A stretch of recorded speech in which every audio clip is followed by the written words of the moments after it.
Baturdays, Baturdays.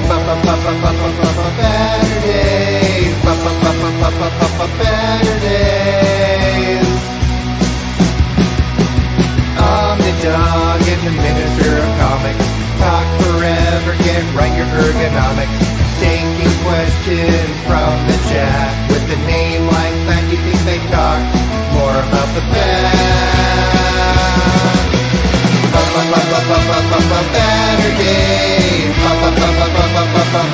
Baturdays, Baturdays, Baturdays in the BatCave.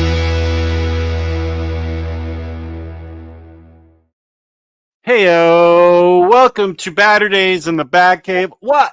The return of the Minister of Comics, who helped to originate Baturdays in the BatCave. Welcome back. Thank you. I just came back from a long time being missing, and I was finally discovered, so happy to be back. The prodigal minister returns, and they're already speculating what their favorite ones were. There's Spiral Storm, who liked Baby Doll. Doc Elevator liked Over the Edge. That's right. We're talking about an episode 5 years in the making. Yeah. Omnidog Omnidog watches all of Batman, the animated series. And I took extensive notes on each episode. Oh, wow. So it goes from the second season, 24 in the second season, 1 to 20. Whatever. I thought I was going to have a whole thing. 63 in the first season. Season 2 was 20, and season 3 was 24. 24. Okay, so I feel like I finished a couple months ago, 3 months ago, maybe. And so it's easy for me to say,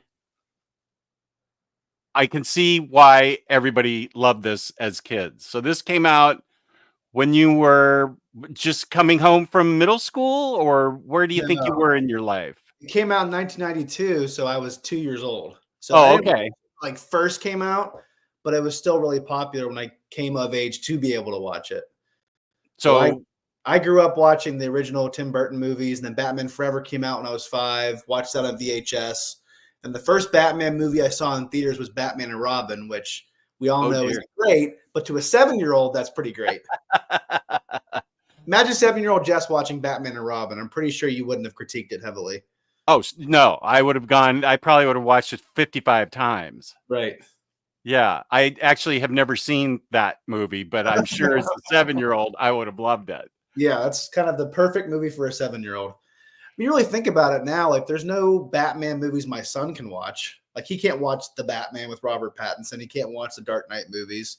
So in a way, it was nice to be able to have a movie that kids could watch. Yeah. He could never watch Dark Knight with Heath Ledger. No, I'd wait till he's like 28 to show him that. He's watched the Michael Keaton Batman movie that he loves. Oh, that's good. Because was that his costume for Halloween? Yeah, that was his Batman costume. He was Batman Michael Keaton.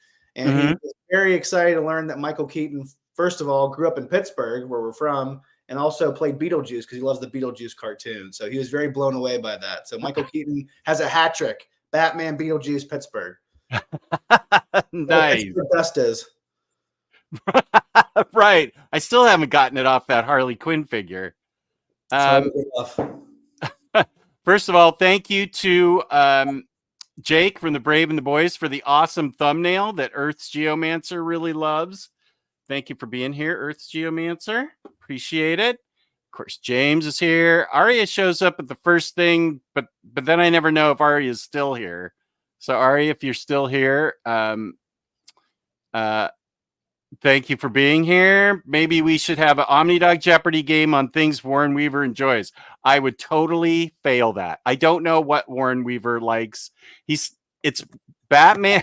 It's Baturdays in the Batcave, talking to a Batman fan about Batman the Animated Series. Warren, why are you watching if you're not a Batman fan? You are such an enigma to me. Saz Murph is here. Welcome.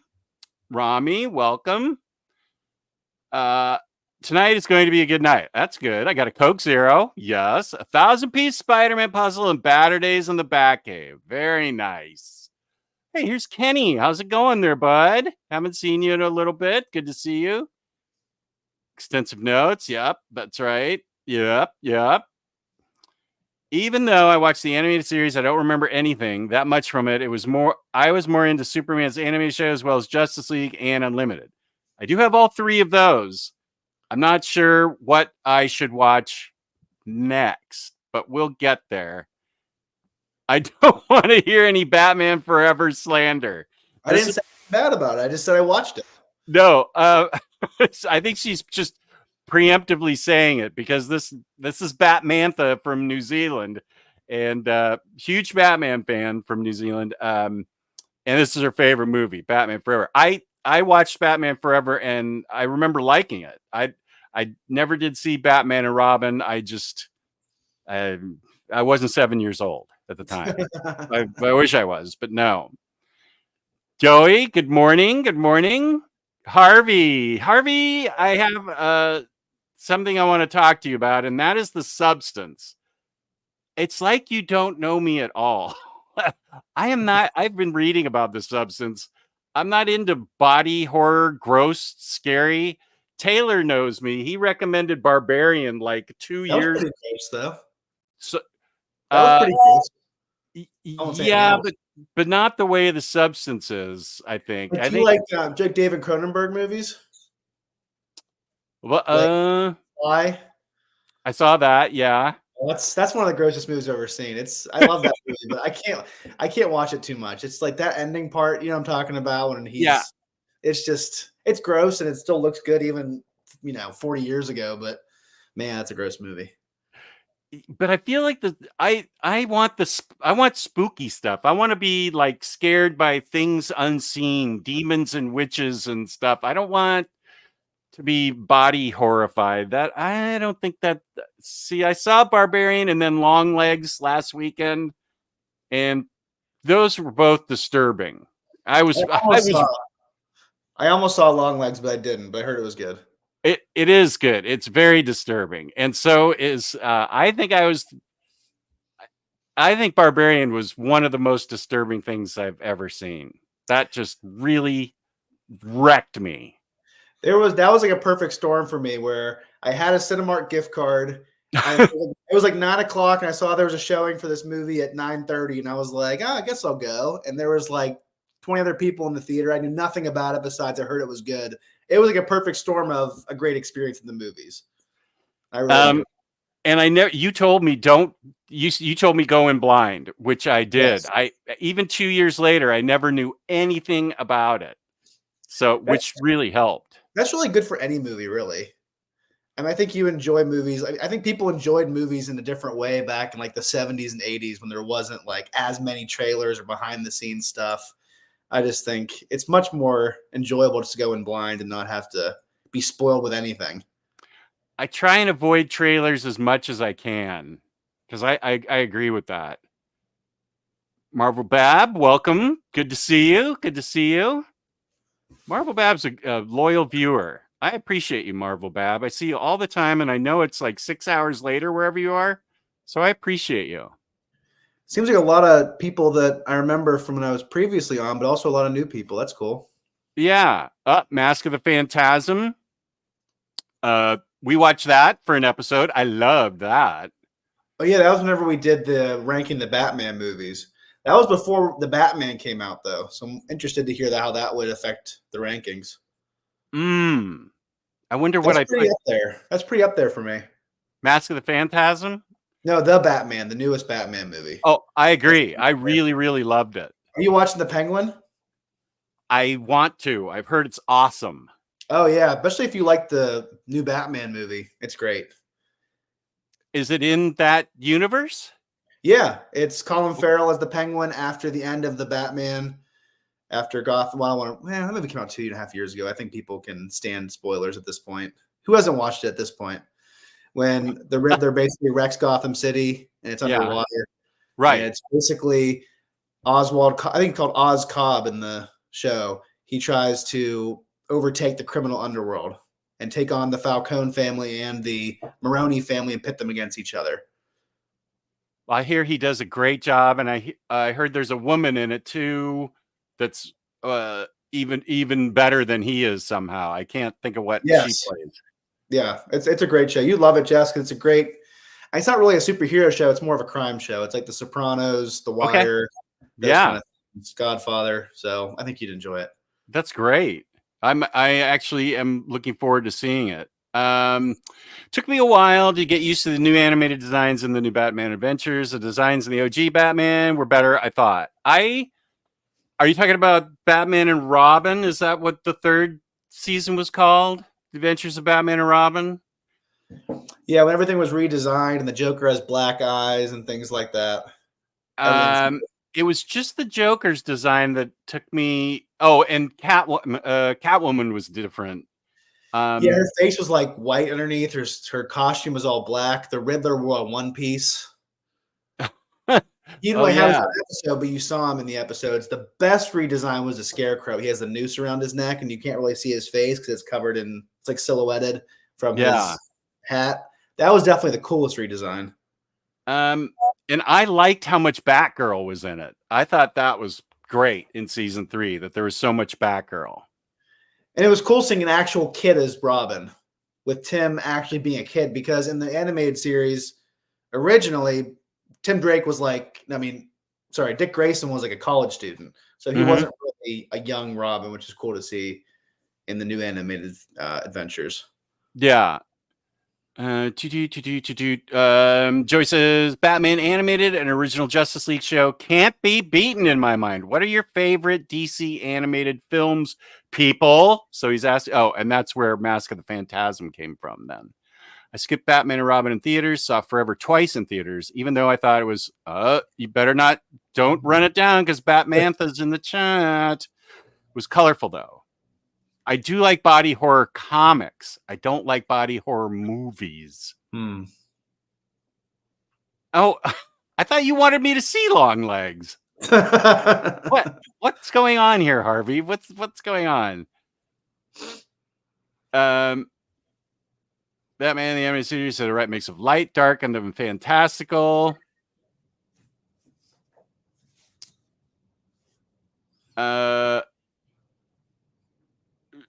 You're welcome, Marvel Bab. Those has a lot of nudity. Okay, but not if it turns gross. Yeah, I wasn't super interested in that movie. I saw trailers for it and I was like, eh. I was like, Demi Moore's back. Well, I didn't really care that she was gone, so I didn't really notice she was gone.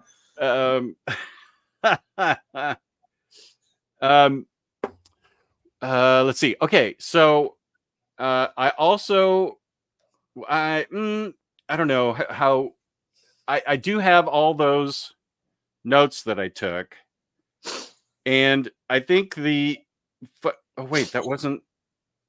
Let's see. Oh, that was the end of season 1. It took me a long time to finish season 1. 63 episodes. That was a lot. Yeah, if you'd watched them in the original DVDs that came out years ago, they had them in 4 seasons. That were short chunks, but this was like the original broadcast airing, I believe. Well, probably not. I don't think The Cat and the Claw was the first episode that ever came out. Oh, was? Yeah. Where the heck did I see? That was number 15 when I saw it. That's a 2-parter, I think. Yeah. And that was the first one that ever aired, even though On Leather Wings is the first one to be made. Okay. Well, On Leather Wings is what I saw first. That's a great one. I think they actually didn't put it in the original air date on HBO Max, but they have it in different sections in the DVDs originally were years ago.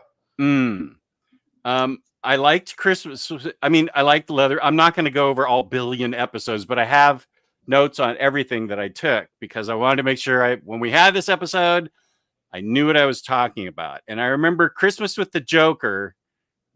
First of all, that was my first exposure to Mark Hamill as the Joker, and I can see why everybody considers him like one of the best Jokers, if not the best Joker. That voice he does for the Joker is amazing. You didn't even see him in the Arkham Asylum games? I think. Well, I played the first Arkham Asylum game. Yeah, he was in that. They both were. Okay. But then I didn't play any others. I liked the first one. I finished the first one. But then the second one, I must have talked to you about it at the time because it was like the sandbox was just too big. It was like I couldn't go to point A to point B. I had to do 95 different side quests till I could get to B. And I was like, I don't want to go to Bane and ask for an envelope full of jumbled letters or whatever it is so I can take him to the Riddler. I was just, so I stopped playing that one. I gave up on that one. I get it. But the best part I remember about Christmas with the Joker was that Bruce and Dick Grayson were watching It's a Wonderful Life at the very end. Right. And Bruce Dick said, I can't believe you've never seen this. And Bruce says, I couldn't get past the title. It's a Wonderful Life. I was like, oh, this show's going to be great. Remember what he said at the end about the movie when they finally finished it? Sorry? Remember what Bruce said about the movie at the end of it, whenever they finally finished the movie at the end of the episode about It's a Wonderful Life? He said, what'd you think? It has its moments. And I also totally see how people love Kevin Conroy. I could see why everybody loves Kevin Conroy as the voice of Batman. That is I can see exactly why. I think my favorite character besides Batgirl is Catwoman. I think that there's so many names that are going through my head. Don't tell me. I can see her, Adrienne Barbeau. I thought she did a great job as Catwoman's voice.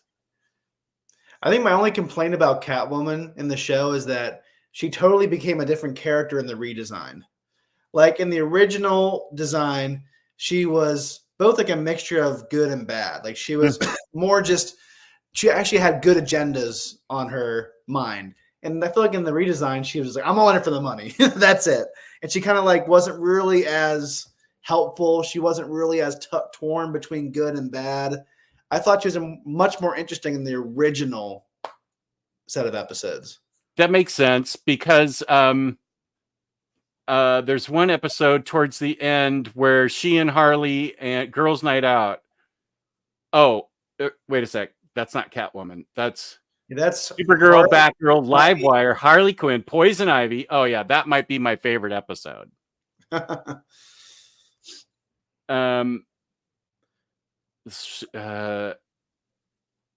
of the Catwoman, some dumb cult, but great Selena performance. That was Cult of the Cat. There's definitely a lot of duds Catwoman episodes, but she's still good in them. Right. Like the Tiger episode when she turns into the actual cat. Like that one was but again, she was always good in it. Catwalk. Firstly, I love Catwoman. Dini writing, Isis, love the ventriloquist. I liked how we got more character development on Catwoman. That was season 2. Wait, where's Tiger? Is that the first one? Tiger. My favorite poem plus Catwoman equals awesome. Plus Kevin Conroy reading the poem at the end. I loved it because I loved Tiger growing up. Yeah, that was my dad's favorite poem. You need to tell them your most controversial favorite episode. That is one of the most hated episodes, but one of the most loved episodes. I remember I told you that people hate it. You were gobsmacked. I was. Where is it? I've got Batman in my basement. The Penguin, most fun episode yet. That was number 13 in season 1. I would say people the two hate that one, huh? Episodes, like if you look at bottom of lists, I would say the two ones that kind of fight for preeminence are I've got Batman in my basement or the Underdwellers. Remember the Underdwellers with the King of the Sewers with the crocodiles? Yeah, I do. Let's see what I said about the Underdwellers. Missing kids living in sewers. That's all I said. So we don't know if you liked it or didn't like it. I would have said if I liked it. I would say the bottom episodes, I struggle to think of a ton. There are some, like those two aren't my favorites. I remember not liking Creeper at all. Okay, that was towards the end, right? So there were some duds at the end, at the very end, that weren't great. And Creeper, because they had. Oh yeah, that was with Ditko in it a lot. Creeper. Oh, Beware the Creeper, written by Steve Gerber. Ditko's vintage clothing with a very nonplussed sales clerk. LOL. Happy anniversary, Mr. J. Three Stooges henchman. I recognize Billy West from Futurama as Larry and the Stooges. Freaking awesome episode. I liked it. Oh, okay. Well, we're all different. That's okay. You don't have to like anything I like. I did like all. I'll tell you. I also liked Harvey Bullock's voice. Harvey Bullock was always funny to me. Was that Robert Costanza? Yeah, who is that? Do I know him from something? He was I feel like he was like a sitcom actor in the 80s and 90s. Like you always see him randomly pop up on like Friends, other shows like that. But I really love that Bullet for Bullock episode where someone's trying to kill him, and it turns out it's his landlord who's tired of dealing with him. Yes. And I love the noir music in it. It has a great jazz score. I mean, I think one of the stars of the show, I mean, we could talk about the Art Deco look. We can talk about the voice casting, which is all great, but the music, it's the first animated show to actually be orchestrally scored, which I think is awesome. Yeah. Wait, where's Bullet for Bullock? I remember. I feel like I remember. I have all kinds of little notes on the actors, the voice actors that I recognized. Okay, I'm not. Wait a sec. Just give me a sec. Bullet for Bullock.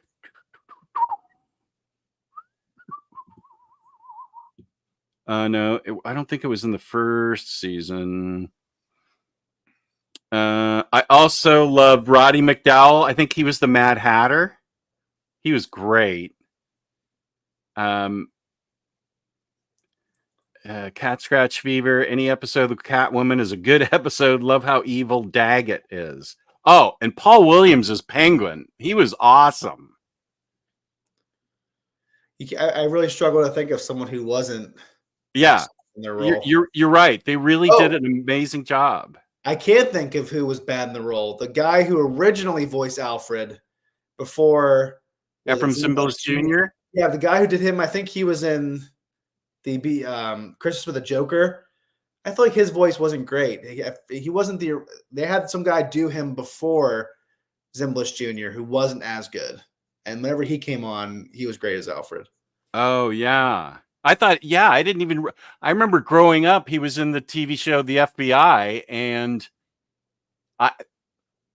gosh, it must have been 30 years later. So I guess he was probably my age when he did this show. And I thought he did a great job as Alfred. Yeah, you're right. New Spooey channel said Robert Costanza, who played Bullock, is the guy who tells Arnold Schwarzenegger not to go to recall, or he'll get a lobotomy like his friend. I love that movie. I love Total Recall. He later tries to kill him with a bunch of people. Did you ever see that one, Jess? When it came out in theaters. That has the best Arnold one-liner of all time, which is saying a lot because he has a lot of great ones. Remember Sharon Stone is his pretend wife? Right. He tries to kill him and he gets the drop on her and she says, "Honey, we're married." He shoots her in the head and goes, "Consider that a divorce." I think you told me that one too. I always love that. That's my favorite Arnold one-liner. Here's Vanessa. I want a girls' night out with Catwoman, Poison Ivy, and Batgirl. And Harley. We need to throw Harley in there. I don't know that Batgirl would be that excited about Harley, Catwoman, and Poison Ivy, but I like what you're thinking. Harley and Ivy was great too. Yes, of course. I thought it was. Well, now we're just bouncing around a little bit. Well, you really do owe your Harley love to this show, Jess, because that's where she originated. So, right, if it wasn't the show, you wouldn't have your favorite character, right? I would not have. Joker's favor. Laughed already at Joker's performance, and especially the 2 years later part. Worst comb over ever. Harley. Great ending with the confetti bomb. I don't remember the comb over, but I must. Remember that guy was having a bad day, and he gets cut off by the Joker, and he's like, getting angry. Oh. Follows him home, and he's like, "I'm gonna come back for a favor someday." And that guy's a really bad comb over. Oh yeah. Okay, that's right. One thing I did like about this show, I have it under Clock King, which was 25th for me on the first season. Fun character, good plot, corny puns. Batman is fallible and vulnerable. Alfred is great, but I liked how he would, he wasn't the Bat God that we see in comics a lot of times. Yeah. He was very fallible. I mean, he'd get the drop. Somebody, Penguin or somebody would get the drop on him, and he'd get into a situation that wasn't good, and he'd have to figure his way out. Of course, without that, we wouldn't have a show if he figured everything out in the first 5 minutes. So I get it, but I like seeing how fallible, yet still strong he was. It's like in Heart of Ice where he has the cold, right? And he has that thermos of chicken noodle soup, and that's how he beats Mr. Freeze. How many times do you think you've seen each episode? Or some of these?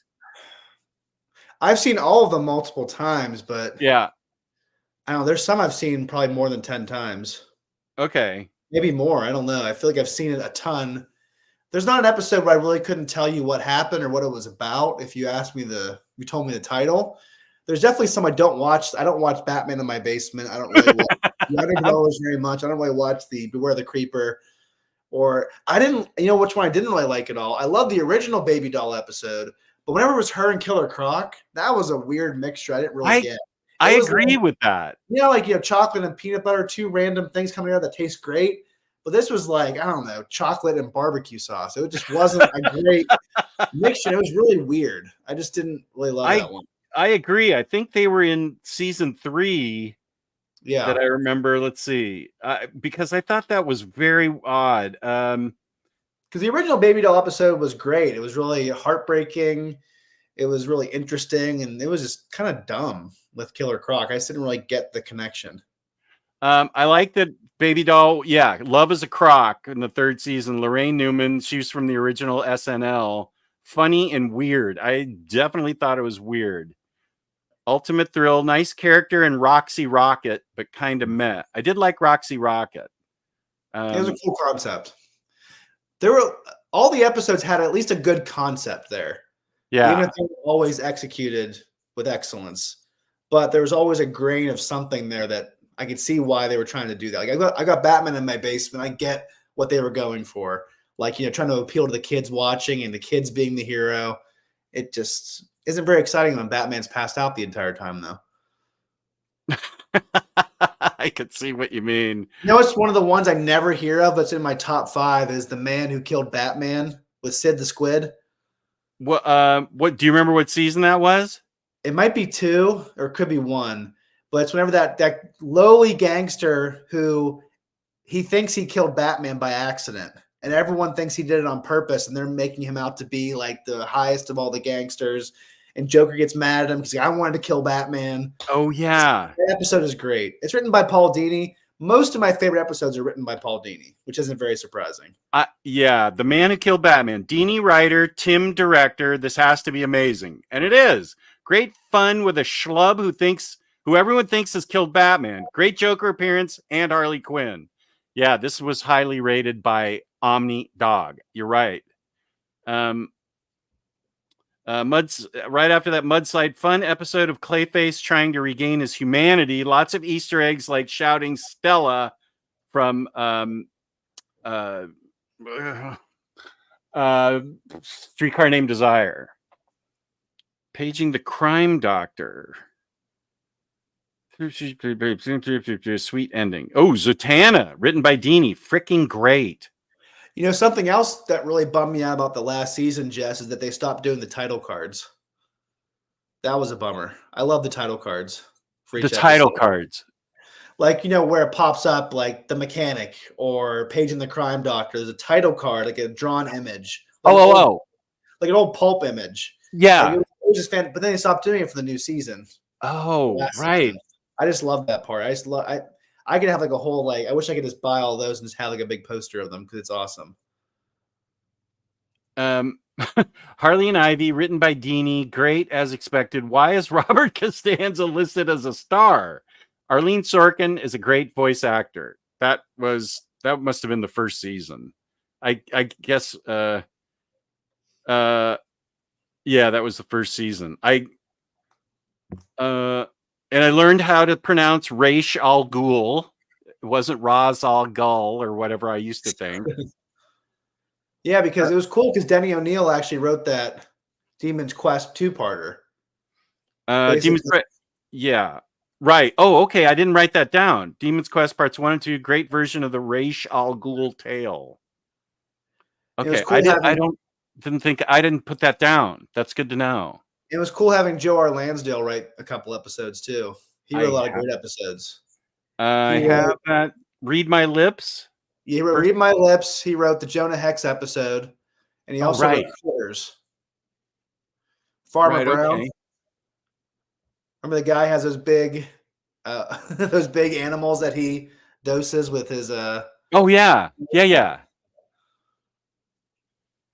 Let's see. Here's Jaggernaut. Hiya, Jess. Minister, welcome back. First Two-Face was Richard Mall. Who was it after that? I think he always played him in the animated series. He had a really good voice. Oh yeah. That's a great two-parter. The Two-Face two-parter. Yeah, Two-Face just in general was a really great voice. Spooey says, on Leather Wings, Batman is shown bleeding from the mouth. In Heart of Ice, Mr. Freeze shot directly at the screen, point blank. Both were forbidden by the B.S.P. and Fox told them never to do it again. Broadcast standards and practices. Wow. Well, Jess, remember the Over the Edge episode where it turns out Batgirl's having a nightmare about the worst thing that happened? Yeah. Remember when she falls in the car and dies? Yeah. They originally had her falling, like seeing her like outside the car falling, and they're like, BS&P was like, you can't do that. And so they actually did it from inside the car, from Gordon's perspective, and they're like, it was so much worse, but they accepted it. It was so much more violent, but for some reason they were okay with it. How weird. What was that called again? Over the Edge. That's a great one. Over the Edge. Batgirl dreams of the end of the Bat family and her own death. I forgot about Scarecrow in this for a bit. Oh, yeah. After that was Torch Song with fan mail from some Flounder from Bullwinkle. Pinky and the Brain reference. Jane Wedlin from the Go-Go's. Carla DeVito, who sang with Meatloaf in Paradise by the Dashboard Lights. My favorite thing was at the end of every episode, seeing who the voices were. And that's how I picked up on Carla DeVito and Jane Wedlin. The Pinky and the Brain episode, that's just funny. The Zaptig, Mean Seasons, Calendar Girl and her Chippendale dancer henchman. Interesting new villain with great commentary on youth and society, plus more Batgirl. Oh, Celia Ward, Tippi Hedren, Zaftig Lady. LOL. I don't remember what Zaftig Lady's about. Well, the reason, Jess, the show is so popular also is that they didn't hire regular voiceover actors. They hired like really excellent character actors from movies, TV shows, from theater. It was the way they cast it with Andrea Romano was very different. She did a lot of future things like Justice League and the rest of Bruce Timm's universe, but that was very different than most animated shows. Typically, it was over-the-top voice actors who were just like kind of like zany and wacky cartoon characters. But these were actual characters, actually real down-to-earth people you could believe actually existed, which really set it apart at that time. Yeah, I loved all the voice actors. They were all great. Okay, here's just Batman Forever is iconic. Okay, so Harvey actually agrees with that, so that's good. I've never seen so much love for Batman Forever in one place. James, did you see the video of Kristen whispering about Batman stories that you're doing with that? I'm not sure. I jumped ahead. Actually, I'm way behind. I think the Penguin is set a week after the Batman. Kristen Milotti. Okay, that's what she's talking about. James, did you see the wait? All right. Ra's al Ghul has a good Batman Beyond episode. That's true. Good to see you, Taylor. I can't stay, but I will watch the replay from Marcelo. Good to see you, Marcelo. Whoa, I totally lost the. Wait a sec. There we go. Okay, James, did you see the video of Kristen whispering about Batman stories? They knew what they were doing with that. Okay, so that's the Penguin. Penguin is such a great show. Carl agrees with you. The only design upgrade was Scarecrow. Batman Adventures Omni has a great Phantasm adaptation. I read that, and I read, which I loved, and I also loved Batman and Robin Adventures. This is $75 and totally worth owning. It was written by a lot of one of the women. So Ty Templeton, Alan Burnett, and Paul Dini. Ty Templeton, the artist. Ty Templeton, Paul Dini, Hillary Bader. Hillary Bader wrote a bunch, and she wrote a bunch of the episodes for the third season. I remember. This book is just awesome. I really like this book, and I didn't think I would. But it's got the complete style. I have to turn off Facebook. It's got the style of the TV show, and it's got the sense of humor, and it's got the action and stuff. This is a wonderful book, this Batman and Robin Adventures. Of course, there's Zatanna, greatest character ever, next to Harley Quinn. Let me turn off Facebook real quick. I can't believe I left it on. I think another thing I liked about this show, Jess, is a lot of times the villain was almost more front and center than Batman. Like, it was almost a character study of the villains, and there's always tragic backstories, and it never really worked out well for them. Right. And a lot of times it was kind of a morality play. But I just thought the way they humanize these characters, they weren't mustache twirling villains, except for maybe the Penguin. He was kind of a bit of a mustache twirler. But for the most part, like with Clayface, like this is a heartbreaking episode of this actor who wants to be in the game still, and he will do anything to be famous. He ruins himself forever. Or Harvey Dent with his multiple personality disorder. There was just so many great episodes that really humanized the characters. I can just hear Two-Face's voice right now. He was great. Oh, Hondo, thank you. The return of George Clooney and Chris O'Donnell. Hey-o. I love Paul Williams. His Muppet movie soundtracks are amazing. He has a lot of great songs to his credit, including some of the most famous Carpenter songs. Clive Revel did the voice of Alfred for the first 3 episodes. Sorry, Clive, you weren't cutting it. Just means Gotham City Sirens. Sorry, that was from 13 minutes ago. What was I talking about? Who knows? Okay, wait. Was there an episode called Gotham City Sirens, or am I talking about the book? There isn't. I'm not sure what they're about. It's Paul Dini that wrote the first part of Gotham City Sirens, and that's the part we really like, right? Paul Dini wrote that. Which one? Gotham City Sirens? I never read it. Oh, you didn't? No. Oh, okay. That's got. Where is that? I know of it, but I know it's a big Omni, but I've never got it. What the heck? Gotham City Sirens.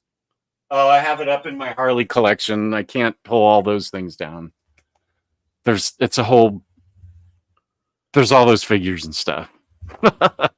So like the first, almost the first half is by Dini and really good. And then anybody following Dini is going to have a hard time. So the rest was just okay. Right. But I think Vanessa, who is a brand new comic fan and especially is a Batman fan, Vanessa, I think you'd like Gotham City Sirens because it's got Catwoman, Poison Ivy, and Harley. So that's one to put on your list. I think that's back in print and reasonably cheap, especially if you go to Organic Price Books and use code Omnidog. Bet you didn't miss this at all, Minister. And 5% off shipping 4 more books together with Omnidog set. That's the code. There you go. Vanessa, you need to do that. Oh, Carl's right. Beware of the Gray Ghost. Is that with Adam West? Right. Yeah. Where the Gray Ghost, very fun, especially with Adam West. And I think you and I agree that Almost Got Him. Is that your favorite episode? That's by far my favorite episode. I think I agree. I watched that the most. There's not really a close second to me. I just think it's a perfect episode where it's just funny, it's engaging, it's fast paced. It's just, there's so many memorable moments in it. Having all those villains together could have been bad, but they didn't overpower each other. They really enhanced each other. And Batman being Killer Croc the whole time and really playing stupid was hilarious. I just love that, where he's like, they're all telling their really in-depth stories for how they almost killed Batman. And then he's like, I threw a rock at him. And they're all staring at him like, okay, that's it. I just thought every single part of that episode was great. And then at the end where Catwoman's like, almost got him. Yeah. I just thought it was just brilliant. Again, Paul Dini, so not surprising. But that's definitely the one I think of the most. I think of Batman animated series. And again, Batman's not really the focus. It's the villain's focus, which they were great at. Yeah, I just really loved Adrienne Barbeau's voice, especially at the end there when she says, almost got him. Beyond Comics, welcome. Day of the Samurai will always be my favorite BTAS. Let's see. I have great story, liked the Japanese speaking. Yeah, Night of the Ninja was the first one. Then Day of the Samurai was the follow-up episode. Oh, Night of the Ninja. Very exciting look into Bruce's past. Extra help from Robin. Okay. Yeah, because you don't really get a lot of glimpses into Bruce's past in these seasons. All you really get is that Night of the Ninja, Day of the Samurai, and the Zatanna episode. I don't think you really get much about his past beyond that, about his training to be Batman. Yeah. You don't get a ton of that. Now, have you been reading any comics recently? I don't really think I have been in the past several months. I got to look at my Goodreads. My Goodreads is very low compared to what it was. Not really much, no. Because speaking of Batman, Bruce's training and Zatanna and like sort of the Asian influence type thing on his fighting style, Zdarsky did a great Batman book. I think it's just called Batman. Okay, wait. Now I'm going to have. What's it called? The Night. The Night. Yeah. Have you? That together? We reviewed it together? Yeah. I feel like I read it. Oh, was it? Okay. I'm very behind on Zdarsky's run, though. The last I read was that second volume. I think right now there's that, what is it? The Catwoman War that people say is terrible. I haven't read that yet. Then there's Joker Year One. I think I haven't read that one yet either, so I haven't bought them yet. But the last thing what I read of it so far is great. The Failsafe first volume, the second volume was really good. And I haven't read it beyond that yet. Okay. Arlene Sorkin, best Harley Quinn ever. Rest in peace. Yes. Batman isn't the perfect being until the JL animated series. Beyond Comics welcomes. We got great to see the Minister back. I was obsessed with the Clock King episode when I was younger. I just saw that Clock King episode. The Clock King. Fun character, good plot, corny puns. Oh, that's where I said Batman is fallible and vulnerable. Alfred is great. Now, where did we get Condiment King? That was, I feel like that was that the Last Laugh? No, wait. Yes, The Last Laugh. Make 'em laugh. Make 'em laugh. That was whenever Joker's trying to win that comedian contest. Yeah, legit. All those other comedians. The judges go crazy. The Condiment King. There's that woman who's dressed like a mom, just like all that kind of stuff. Or the guy just like the rat. I did. I said legit LOL at Condiment King. Awesome episode. Mark Hamill is a national treasure. So I dug that. Okay. Wow. Elizabeth Montgomery was in Showdown. Jonah Hex. The governor was played by Senator at the time Patrick Leahy, who also had a part in those first Michael Keaton Batman movies from Vermont. Senator Patrick Leahy was a huge Batman fan, and he wangled his way into the first Batman movies, and it looks like he wangled his way into the animated series too. I looked. That's why I love. Was in that episode too. Sorry? I think Malcolm McDowell was in that episode. Yeah. And Elizabeth Montgomery from Bewitched. To me, that's what I loved the most, was looking at the people that were in it. I want to see that again and listen for Elizabeth Montgomery. Now I already forget where did that go? That was a great episode. My phone flipped out. What were we talking about? Which episode? Showdown. Okay. And that was that written by Tim, or the Jonah Hex writer? Yeah, that was Joe R. Lansdale who wrote that. Joe R. Lansdale, right. Okay. That's that I watched. Okay. I feel like Baby Doll was super creepy and disturbing. I have Baby Doll, Deanie, great music, haha, creepy, disturbing. Cousin Spunky equals Cousin Oliver from Brady Bunch. Escape via big wheel, shooting tennis balls at bats. That was dark. I thought that was dark. And that was another one, Jess, written by Paul Dini. And also the last line's a callback to her main tagline is Baby Doll, which I didn't mean to. And she says it in her like adult bereaved voice at the end, and just heartbreaking stuff. So it's one of those things where, again, you actually care about these bad guys.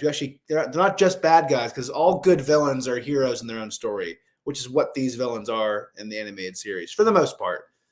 Yeah. Okay.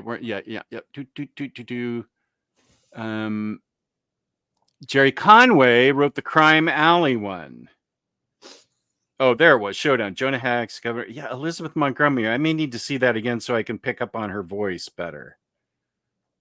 Mr. Freeze was Michael Ansara, which I remember him from like Star Trek and Twilight Zone and stuff, and he was married to Barbara Eden. He was like a famous TV character actor, so I definitely recognized his voice.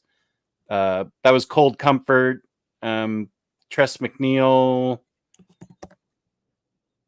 You Scratch My Back. Oh, this is season 3 when I liked so many episodes. You Scratch My Back, Catwoman, Batgirl, Nightwing. Perfect. They played each other for the gem.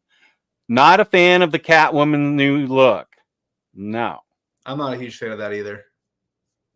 Joker's Millions. Hilarious and awesome. 5 out of 5 stars Batgirl and Nightwing. I'm getting feedback for some reason. Rodimus is here. Minister's back. You love to see it. Hope the family is doing well. Omnidog still going strong. Doing great. Thank you. Oh, I wonder if does it sound okay right now? Yeah.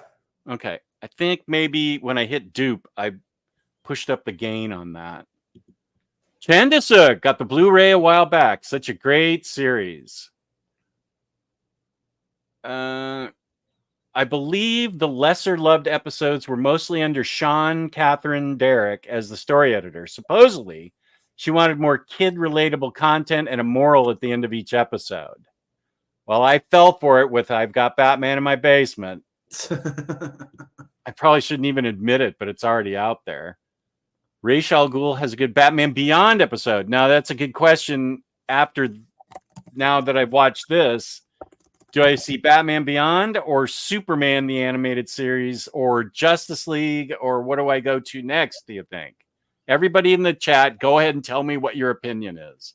I'm fine with what your opinion is, but let's hear from the minister first. After I've watched this, what do you think I should go to? Because I think I own all of that. I think I have Batman Beyond and Adventures of Superman and the Justice League. They're all great. I think it'd be better if you watched Batman Beyond and Superman before you watch Justice League, because they kind of like lead up to that. Okay. Right? So I think either Batman Beyond or Superman. Okay. I just think it'd be cool to watch Batman Beyond because it's a further extension of the same universe and these same characters. Okay. Story. I think you really get a kick out of it. It's really interesting. It's new villains, some returning villains. It's great to see Kevin Conroy return as an older Bruce Wayne.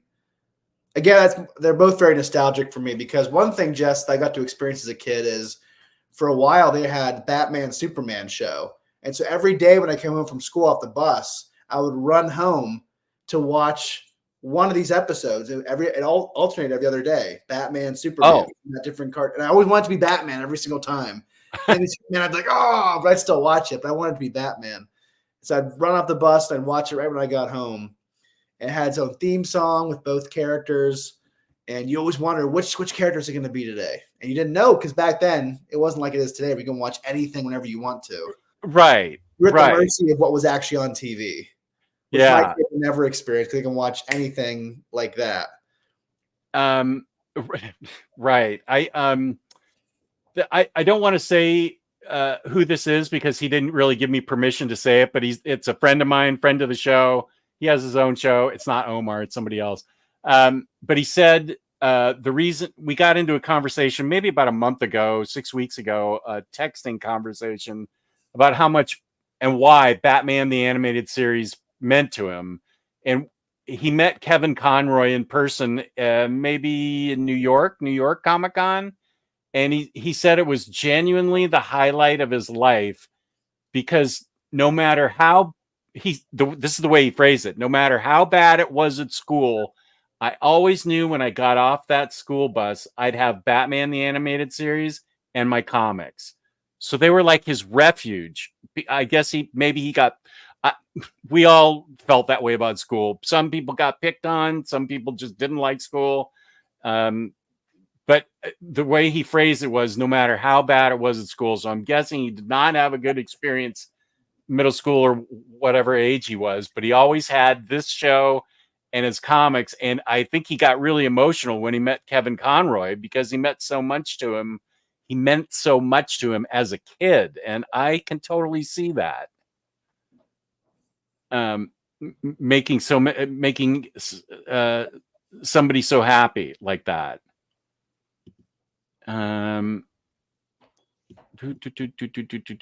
Okay, wait, that's okay. Damon, nice guy. Hey guys, nice to finally see both of you on Baturdays after all this time. So diehard Batman fan, Batman Forever, and the following Batman and Robin both may be very sad. They wanted to make the movies child friendly to move away from the darkness of Tim Burton. I enjoyed Batman Forever, so I'm with everybody there that liked it. But you know, Vanessa, if you didn't dig it, you've got Robert Pattinson, who just made an awesomely amazing Batman. Let's see. Spooey knows a lot. Richard Mall did Two-Face and on occasion the Bat computer voice. Mall took over the Scorpion on Spider-Man the Animated Series after Martin Landau's renewed career interest after Ed Wood led to his leaving. Now that's some good facts, Spooey. Thank you. Ed Wood has one of my favorite movie lines ever. Did you see that movie? I've heard it. I've heard the funny parts played on Howard Stern, but I haven't. You would love it. That's a great movie. Where Ed Wood's basically like a terrible director who makes horrible movies. Like, was it Escape from? What was that movie called? Escape from Plan 9 from Outer Space. Yeah, Plan 9 from Outer Space, where he's on the phone talking about trying to sell his next movie, and he's like, "You see my last film? The biggest piece of crap you've ever seen. Well, my next one will be better." That's how I always feel about my sermons. Whenever I feel like one's not great. Oh, well, my next one will be better, like Ed Wood. I think about that line a lot. Deanie did a good Zatanna run too. Yes, I love that comic book. Now, I have not seen Caped Crusader yet. Have you? I have. You have to watch it, Jess. It's only 10 episodes. What's that? It's only 10 episodes. Oh, okay. It was a show run by Ed Brubaker and Greg Rucka wrote an episode too. Wow. Okay. Excuse me. I have to. I know some people didn't love it for various reasons, but I enjoyed it. Okay, good. That's what I care about. That you enjoyed it. I mean, there's different gender swaps and things like that where it's like I don't really care. Whatever. I guess I'm used to seeing a lot of Elseworld stuff in comics. And so seeing it in a cartoon series, I'm like, well, who cares? I don't really care that much. There's so many different iterations of these characters in so many ways. Like, Do something different. I don't really Just care. give me a good story, right? Right. Yeah, I'm with you there. Hayden's here. The OG hunk returns. He's your fan. They are your fan. Gotham City Sirens is an omnibus? Oh, hell yes. Yeah, it is, Vanessa, and you'll dig it. I can promise you Still that. available? I don't know. That was like a long time ago. Well, they're kind of reprinting everything now, so it might be. They may have reprinted it as a compendium. My least favorite format. The crease, Yeah. the crease format. I will say, Fatale by Brubaker, I got a copy to review and overview, and it was not creasy at all. I flipped through it, bent it, did everything I could to it, and the spine stayed very nice. How thick is it? How thick of a volume is it? Is it really thick or kind of like this? Okay. Sometimes like the big, like remember the Walking Dead compendiums that were really popular? I remember them, but I never read them. Those were no good. Let's just say that was just horrible. Zatanna was probably my favorite episode, honestly. I have in here that I loved that episode. Don't tell me the minister hasn't read the new Brubaker Phillips stuff. No, I have. That was one of the last comics I read, The Houses of the Unholy. Right. It was. Did you read that, Jess? I haven't. I haven't read anything since Night Fever, so I'm missing Houses of the Unholy and the body was. Yeah, I haven't read those two. And there are now, since you and I went through all the 007 books, there are now 4 new ones, with the 4th one coming out this month. Garth Ennis did one, didn't he? Yeah. I gotta read. I read the Philip Kennedy Johnson Part 1, and it's a name that I can't even remember or pronounce. It was a really strange title. Oh, Myrmidian or whatever? Yeah, it was like I couldn't even spell it. I couldn't even pronounce it if I saw it.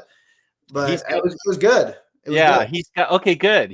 He's the latest one that comes out this month is by him too. Is the Garth Ennis one already out? I'm so behind. I'm almost positive it is. February. So no. Oh, it comes out in February? Yeah. Then that'll be the 5th new one since you and I reviewed them all. There's one that I started reading on Hoopla and it was really bad, but not big time, big something. It's a 007 one? Yeah. What was that called? I remember reading it and being like, because I usually like all of them. Yeah. I remember I remember hearing not great things about it. I'm like, I'll just check it out on Hoopla. And I just remember not digging it. Oh, Big Things. I remember not enjoying that one, but looks like there's one from Christos Gage, Agents of Spectre. I don't have. Right. That's a newish one since we reviewed the whole series. Yeah, the Philip Kennedy Johnson one, that was good. I'm not sure if part 2's out yet. You said it'll come out this month. That's what's coming out this month. Yeah. Okay, so that's a part 2. I believe it was. Yeah, I think so. Okay. At least it said part 1. Let me see. Oh, book 1. Okay, book 1. Never mind. But in his series, it says book 1. So it looks kind of like it's sequential to a certain degree. Okay. Lance says, good evening, guys. I'm hoping to start a watch through of the entire DC animated universe as someone who grew up with these shows, but never got to watch the episodes in order. Fun task ahead. Now, here's something. Oh, Lou Grant voiced Daggett. Yeah, that's right. I think I have that down about Daggett. I think. Have you guys heard the original Tim Curry Joker? Now, he's who got replaced by Mark Hamill. Is that right? I never actually heard it. I didn't know there was recordings of it, but I heard, this guy says that it sucked, but I heard it was good, but it just wasn't what they were looking for. It was a bit too dark and creepy for what they were looking for, but I never got to hear it. I didn't know it actually existed, like an audio or video recording. Doc, did you see that on YouTube somewhere? Makes sense with him being Pennywise in the original It miniseries. Yeah, you'd think they'd go to him. Yeah. My favorite Tim Curry movie is Clue. I love that movie. Oh gosh, I haven't seen that since it came out in theaters. It's a great movie though. When you saw it in theaters, Jess, did it have all the endings in it, or is that something that came later? Oh, I don't remember that. But there's different endings to it. Like there's multiple endings. I'm not sure if they did it all in the theaters or not. Oh gosh, I don't remember. That thing came out like in the 70s, didn't it? That was the 80s. I think it's a movie. You should watch it with your wife. I'm sure you both enjoy it. It's a fun movie. Okay. I haven't seen it in a long time. I remember growing, kids. I mean, I don't know if you did sleepovers a lot when you were a kid, Jess, but whenever I was in middle school and high school, we were always doing different sleepovers at people's houses. Yeah. We'd watch movies over and over again. And that was one movie we watched over and over again was Clue. We'd watch that, the Naked Gun movies, stuff like that. Airplane. Love Airplane. Well, didn't have VCRs growing up. So I was stuck with Creature Features at 11:30 on Saturday night. I'd have a friend over. I had 2 beds in my bedroom, and we would start out watching Creature Features at 11:30, and eventually, one of my friends started smuggling in alcohol and drugs, and oh dear, he wasn't invited back. It turns out after we got caught when we were about 15. Yeah, that's not really the best thing when you're watching Davy and Goliath on Sunday. So Creature Features is all we had. Up until Saturday Night Live came, which was when I was 15, I think. But then I think when I was 15, I stopped actually doing sleepovers. Yeah, I think 14 is when was when sleepovers stopped. Dr. Elevator says Clue in the theater only had one ending, but they let you know which showings had different endings. But if you watch, I think if you go watch it on streaming now, wherever it is, I believe all the endings are in it. Okay, yeah, it's on YouTube. BatCave, the only time you get to see all 3 endings was on the video release. I do love Tim Curry as Pennywise, but personally consider them different kinds of creepy. Oh, this is Lee Ving was in a movie. Okay. Oh, in the Clue movie. That's why he watched it. I remember he went to New York. Left New York to go to LA to be an actor. Do you have Paramount Plus, Jess? Looks like you can watch it on Paramount Plus. I think I do. Yeah. You can watch it there. I think you'd enjoy that movie. Clue, right? Yes. I think I know you well enough to think you like that Clue. movie. I like Selena's new look when she's not in the Catwoman outfit. I agree with that, but as Catwoman, not as much. Yeah, because her hair was vastly different. She had like a weird blocky blonde haircut in the original, and then she had the short black hair you kind of think of from the Ed Brubaker run. So there was a big difference there. But then whenever she wore the Catwoman costume in the new redesign, her face where you could see it was like white, like she put makeup on. So that part kind of threw me off. Yeah. Thank you, Carl. You're still doing that, Jess? I thought you didn't want people to. I thought you didn't do that anymore. I'm doing it for Carl so I can show him. Okay. This is what's on the thumbnail. I am vengeance. I am the night. Which I think is pretty boss. But I did not have the street cred to wear this shirt until I finally finished the show. So this is the first time, besides when I modeled it on Instagram, my daughter texted me and said, "You have long sleeve t-shirts?" I said, "Yeah." She didn't know. Okay. Batman Beyond, Damon says, without a doubt. Stranger Things, no, I am not going to watch Stranger Things next. Someday I will. Superman. Yeah, well, the thing that Superman has going for it as the next one is because it's happening like somewhat concurrently with Batman, and there's a crossover. There's some crossover episodes, so that would be interesting. So I wouldn't say that either's a bad choice, but I would say Batman Beyond and Superman win whatever order next, and then Justice League, and then JL Unlimited. Okay. Now did you and I get? I know you and I bought the special deluxe edition of Batman the Animated Series with the pop. Yeah, then we sold it for like $30, right? I think we sold it for more than that. Maybe it was like 50. Maybe it was like 50. I feel like it was 50, and then Riley did it too, and he sold his codes for like 10 or 20, and so he basically got the whole set for free. Yeah, I think we almost got ours for free because we almost covered it. Yeah, that pop was a hot item. Yeah. And I think I think you were done by the time we became friends. I think you were done with Pop Funkos. I think that was kind of a thing of the past for you, or you were you stopped buying them. You had a bunch, but you weren't collecting them anymore. Right. And that was one of the first things to purge that I did. I think before the pandemic, even I purged. That's a dangerous game because it seems like you're not eating much. It's kind of like popping like small candies, but that add up over time. And you're like, oh no, I'm overdosing on these candies. Yeah. Like that with Pop Funkos, like $10-$20 a pop, not that big of a deal. And then all of a sudden you have 100 boxes. Yeah, it turns out I had a couple of very valuable ones and then a bunch that I barely got my money back for, and maybe not even my money back. Like Beanie Babies. Yeah. Let's see. Superman the animated series is worth it for the world's finest alone. Yeah, that's like a 3-part episode, Jess, is a crossover with Batman, Superman, and Lex Luthor and Joker. Ooh. That's really good. And Harley Quinn's in it. Woo! And they released it as a VHS movie back when I was a kid. Oh, a VHS movie. Okay. Yeah, so like they took the 3 episodes, put them together into a movie, and sold it as a VHS back in the day. Studio Ghibli, Princess Mononoke, Kiki's Delivery Service, worked on 3 episodes of Batman, including 2 of the 3 episodes of the Batman Superman World's Finest crossover. I think a lot of their shows were animated over in Korea, in South Korea or something, maybe. I can't remember exactly. Superman, as they have the Batman crossover concurrent with the Kids WB episodes. I mean, all the shows are great, so it's hard to like say you have to start here, start there, but either option's good.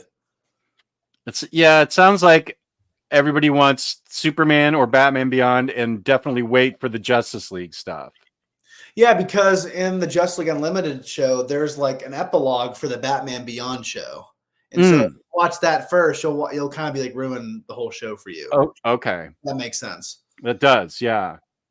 That episode has one of the best Batman moments featuring Kevin Conroy in the entire animated universe.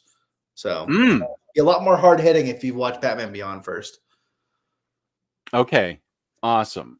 I just ordered the Batman Beyond Compendium last week, waiting for it to ship. Jesse Say What says, welcome back.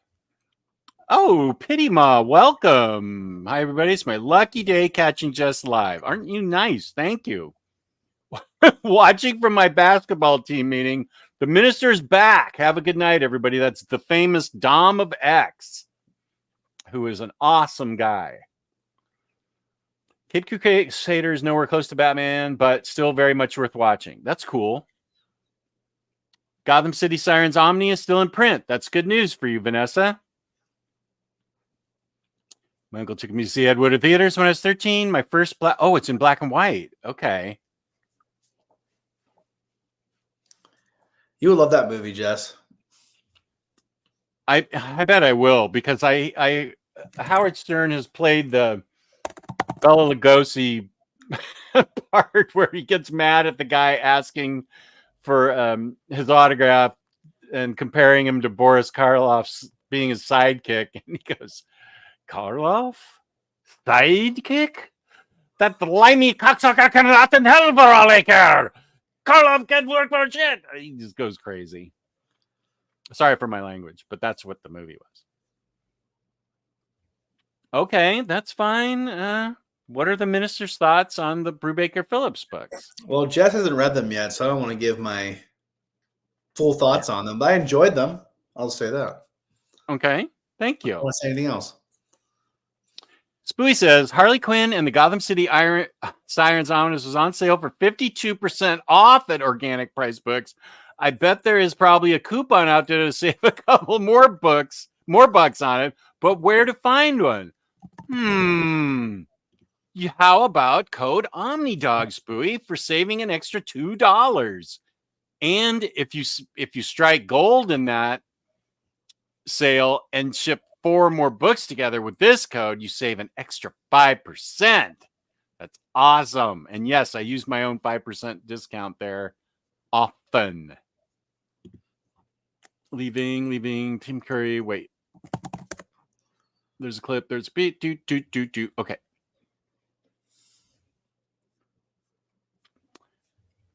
Clues released to 3 different endings. The idea was that people would see 3 showings of it for a different experience, and the studio would make triple the ticket sales. Maybe I didn't see Clue. I don't remember that at all. It's a great movie. Okay. Well, Fun. I used to love Davy and Goliath. Listen, that's all that was on Sunday morning was Davy and Goliath. Good idea, Davy. Good to see the minister is still alive. Yes, he is. Instead, no one went to see it because they felt it was an incomplete experience. The director, Jonathan Lynn, couldn't get a job in Hollywood for 4 years.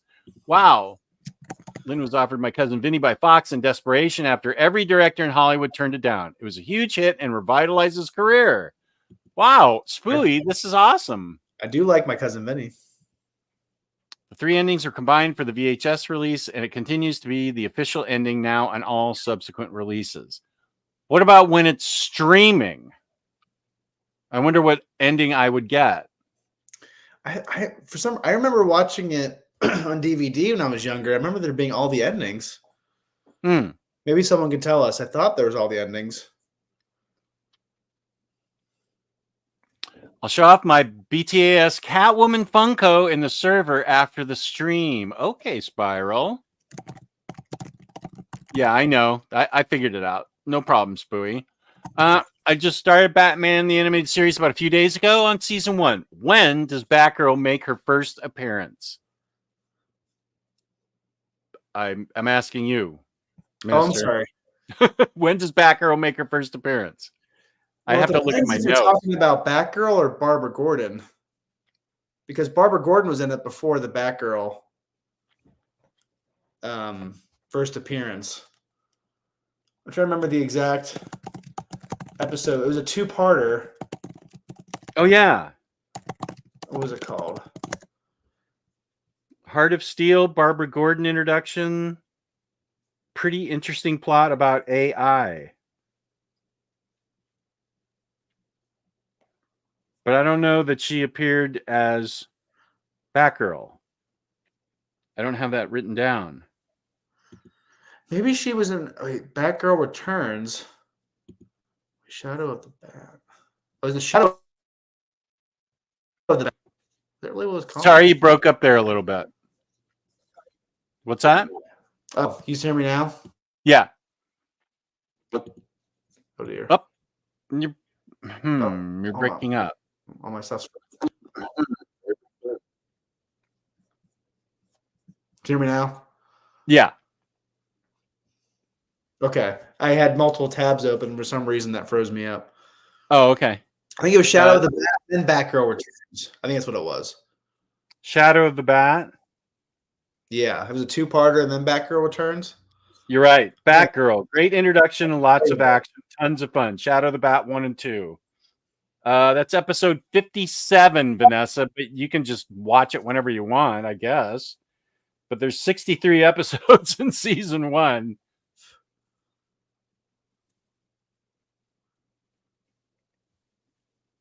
She is, especially in the 3rd season. The 3rd season is only about 23 episodes, but it's like Batgirl is a main character, which I loved. Yeah, she makes appearances as Barbara Gordon in the original animated series, and then she does make a few appearances as Batgirl, but she hasn't become a regular presence, like Jess said, until the New Adventures, aka season 3. And Jess, she is the commissioner in the Batman Beyond show. Oh, she is? She is Commissioner Gordon, because obviously Commissioner Gordon's no longer alive at that point. Oh, cool. Alfred and Commissioner Gordon are gone. Oh, that's sad. Right. And that's kind of because Bruce is really old. And so it'd be kind of unbelievable for both those guys to still be around when Bruce is at that advanced age. So that's true. But Commissioner Gordon is replaced by his daughter as commissioner. What up, Max? Boy, it's late where you are in the Netherlands. Oh, you're talking to the right guy. Skip all that and just watch every episode of Seinfeld. You're talking to one of the, if not the biggest Seinfeld experts in the Minister. we can enjoy all these things. Yes. The Batman Beyond intro is still fire. Booster, we talked about you during the live collected editions show because of The Outsiders. We thought that was a new book that you had been highly recommending to us. You get all the endings on streaming. Okay. Paramount Plus. Yes.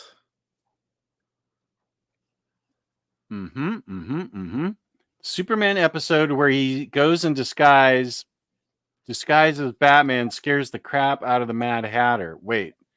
That's Superman. The animated series has an episode where Bruce goes missing and he has to pretend to be Batman so people don't get freaked out in Gotham.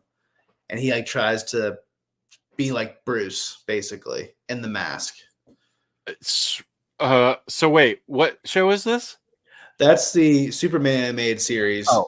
There's an episode where Batman's gone and they can't find Bruce. And so he has to pretend to be Batman for a while. Oh, okay. Labruski, I get this. Totally. It might be a good idea to do that for me too. My plan was to take sleeping pills at 6 p.m. and just try to sleep for 24 hours.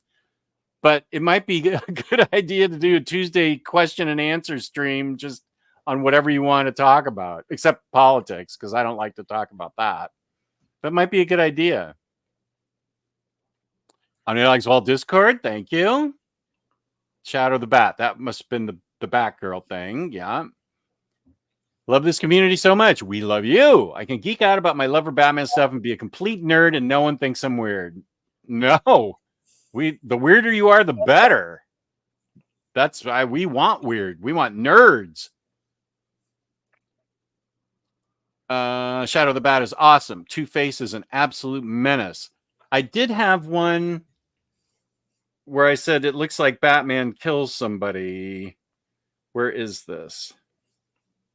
But I didn't wait. Did you say Critters you didn't like? I didn't like Beware the Creeper.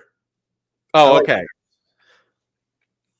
Critters is a crazy episode, and I think it's a lot of fun. Yeah, and what's funny is Bullock's upset that the goat ate his donut.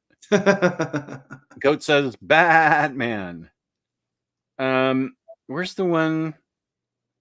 Wait, voice acting. I had one where Two-Face's coin. Wait, what is this one? Talia's introduction. Helen Slater is Talia. Len Wayne writer. Len Wayne.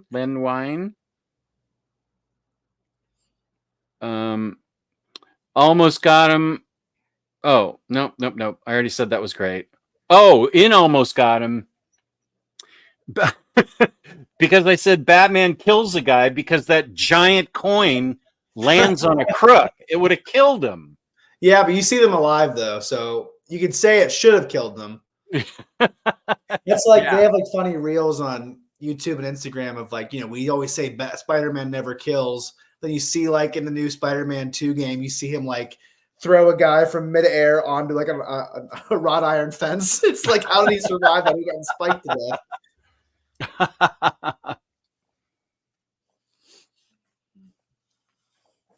Good feeling, right? Lance says, I think Robin's Reckoning two-parter is my favorite episode. That or the Two-Face two-parter. Storytelling was treated so seriously, and I love it. Robin's Reckoning. Okay, there's definitely not a bad two-parter. All the two-parters were excellent. Robin's Reckoning. Yeah, I just have that I liked it. Cape and Cowl Conspiracy. Oh, that was written by Elliot S. Magan, who wrote a bunch of important Superman stories back in the 70s. Awesome mystery, disguise, and detective work. Great episode. Wormwood was played by Bud Cort, who was Harold in Harold and Maude. Now that's a deep cut of a cult movie. Mad Hatter, great creativity. Roddy McDowell and Loretta Swit.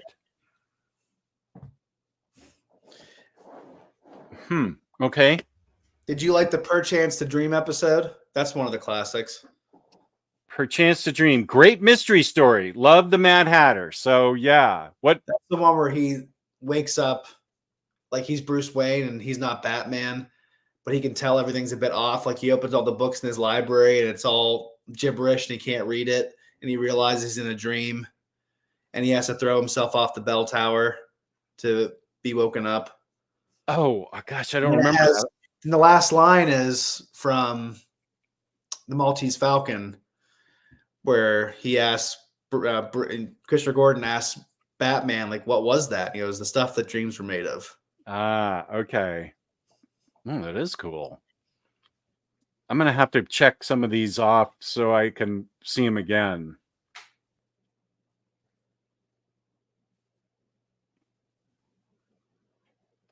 Beware the Gray Ghost. That was great. Shot of the Bat. Yeah, Outsiders. Woohoo!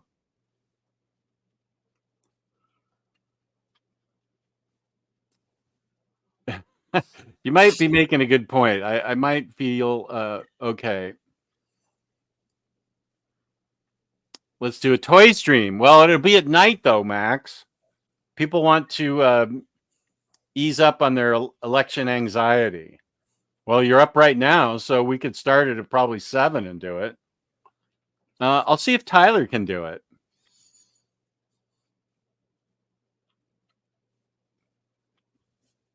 Okay, it seems like we have a few people that are interested in that. That might be a good idea. The Terrible Trio was a fun one. What one was that? That's one of those 3 guys who are rich jerks who steal stuff for the fun of it. Oh, yeah. The fox mask, the vulture mask, and the shark mask. Right, I do remember that. I feel like that was a little bit later. I'm sure you liked Harley's Holiday when she gets out of Arkham and she has an incident where she steals that general's daughter and he goes after them with a tank.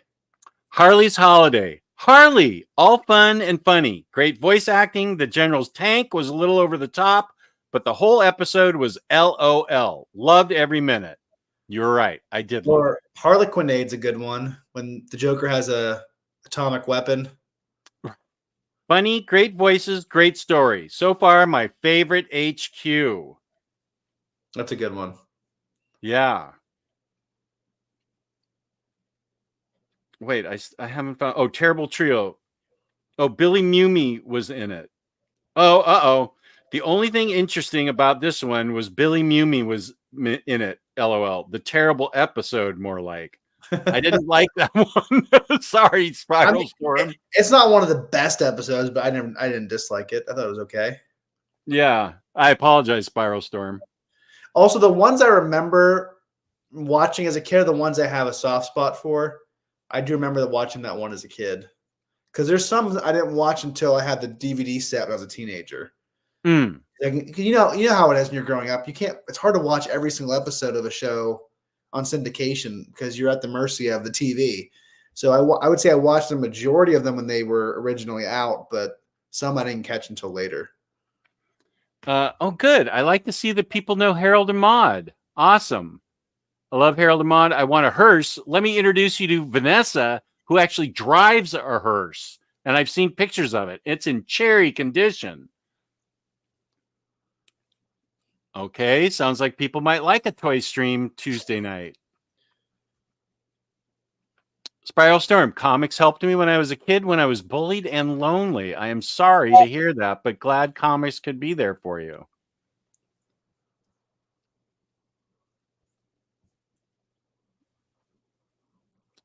I had to get up for 7 minutes and I'm behind, but wanted to say that I enjoyed his Silicon Soul, the epilogue to the Heart of Steel 2-parter where a robot duplicate of Batman goes crazy. Where's that one? Hardak. He'll Silicon Soul. Weird, wacky fun. Okay. The epilogue of Heart of Steel. Wait, what? The Heart of Steel was a 2-parter with the Hardak computer, and then he comes back as like a Batman robot. and his silicone soul. Oh, okay. Wait, let me find. Where he's like at the end, he's like he had a soul that was made of silicone, but it was a soul nonetheless, something like that. Where he falls in the BatCave. Heart of Steel. Oh. Yeah. Okay, got it. You're so smart. Why aren't you rich? Great intro to Riddler. Who was that? John Glover. He was great. I always loved him as Lionel Luthor in the Smallville show. I never saw Smallville, but I just got to look at Zatanna from the Smallville show, and I need to start watching the later episodes where Zatanna and like Flash or whatever, Teenage Justice League or something shows up. I need to watch those episodes. Well, that was just the perfect timing for me because it came out when I was 11 or 12 years old. So that was a great show for a teenager to grow up with. So I think you were a bit beyond that stage. So it probably didn't appeal to you as much back then. It was basically like a WB drama romance show mixed with comics. I watched the first bits. I watched the episodes from the first season, and I was like, nothing's happening here. What's going on in this first season? You're not grabbing me. And then I saw in like season 9 or 10 that all these costumed heroes showed up, and I said, okay, now I want to watch this. Yeah, they have a JSA episode written by Jeff Johns later on. Whoa! Okay, I definitely want to see that. Yeah, and then they have like, Darkseid and all the other characters that come up later. But in the beginning, it was a little bit more not grounded, but it wasn't as comic booky, and it leaned more into that the longer it was on. I would say in the beginning, it was more sparing with that stuff. More of a human drama type thing. I mean, there was like basically what happens is, with the crash landing of Kal-El on Earth, all those different meteorites from Krypton basically turn the town and a lot of people into freaks with different powers. And so a lot of times in the first season, it was a villain of the week thing of different teenagers and people in the town who had different powers from the kryptonite, basically. And I don't remember that. And did he fight them? Yeah. And he would try to help them, but, sometimes he had to, fight them and put the beat down on them. So that was a big part of the first season. The second season, Christopher Reeve's in it. He becomes a part of the show when he's in his wheelchair and everything. So I just have nostalgia for it because I grew up with it as a teenager. So it's hard for me to not view it with rose-colored glasses. Yeah. Okay. Well, I may give that a shot in a little bit. Like it's just a long haul. It's a 10-season, 200-episode commitment. So, oh dear. So it's hard to. It was easy to do that when you were back then watching it week to week, but when you go into that, it's a hard commitment. Brown Mist. Hey guys, have you talked about all the great Alfred zingers? My favorite is episode 1 when Bruce is listening to the Man Bat recording and says, "I didn't realize you'd taken up rock and roll, sir." Alfred did have a ton of zingers. He was always funny, and Efren Zimbalist Jr. was great. Toy Stream sounds dope. Okay. That one was great. Then I'll see you in your nightmares. I forget the episode title, but my fave is when Two-Face drank half and half. That's funny. That was an Almost Got 'Em, where at the beginning you don't see their faces, you see their hands playing poker, and you see the Joker like taking like cards out of his sleeve. You see Two-Face drinking half and half, that kind of stuff. It tells you all about their characters with just these visuals, which is again just classic. I love her skating through the streets in Harley's Holiday.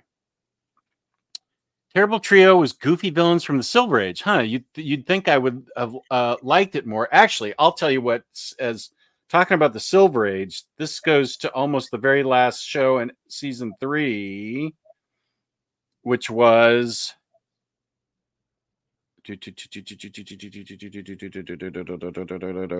Legends of the Dark Knight. Well, that's a great one. Early Batman and Robin in the style of Dick Sprang art, kind of an homage to Batman 66. Then Legends of the Dark Knight. Gary Owens, who's a famous radio voice, as 50s Batman. Michael Ironside as 80s Batman. Michael McKean as 50s Joker. I love that episode. That's a great one. I remember we watched some whenever you were in town here, Jess. We watched Bane, I think. Yeah, we did. I'm trying to remember what else. I don't know if that was all we watched. I can't remember. What's after Bane? The Lion and the Unicorn? I think we just watched that one episode. Oh yeah, we had cereal, didn't we? Didn't we buy cereal at Target and then have it? I brought a bunch of cereal. Yeah. Yeah, and we ate cereal and watched Batman. Then we did a show here at this table. Right. Actually. Yeah. And we watched something with Sam, one of his shows. Probably. I think it was Peanuts, some Snoopy show. Oh, he loves the Snoopy. Well, he loved the Snoopy show. Actually, he was watching that today. Actually, that's random. He doesn't usually watch that show. We were at Apple Plus, that's why, and he saw it and he wanted to watch it. I remember we sat and watched that with Murdoch and Sam. It's hard to believe how long ago that was at this point. What was that? I think it was 3 years ago. Was it like November or September of 21? Yeah, 3 years ago around this time.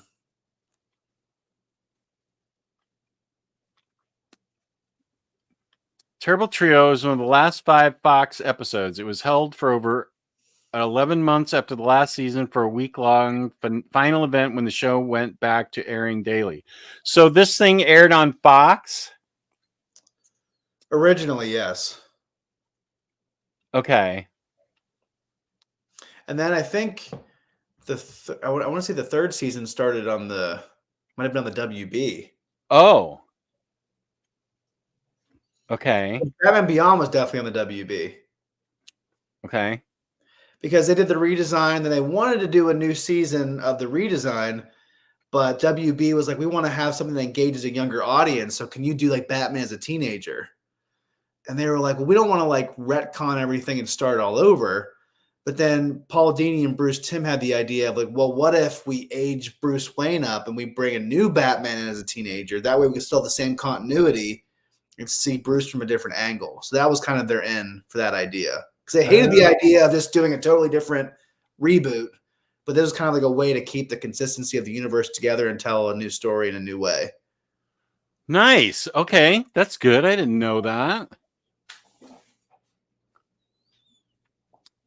This is true. I know it's not Batman the Animated Series, which I'm halfway through and it's fantastic, but I finally received my Conan Savage Omnis and Superman Triangle years. This thing is huge. Triangle years?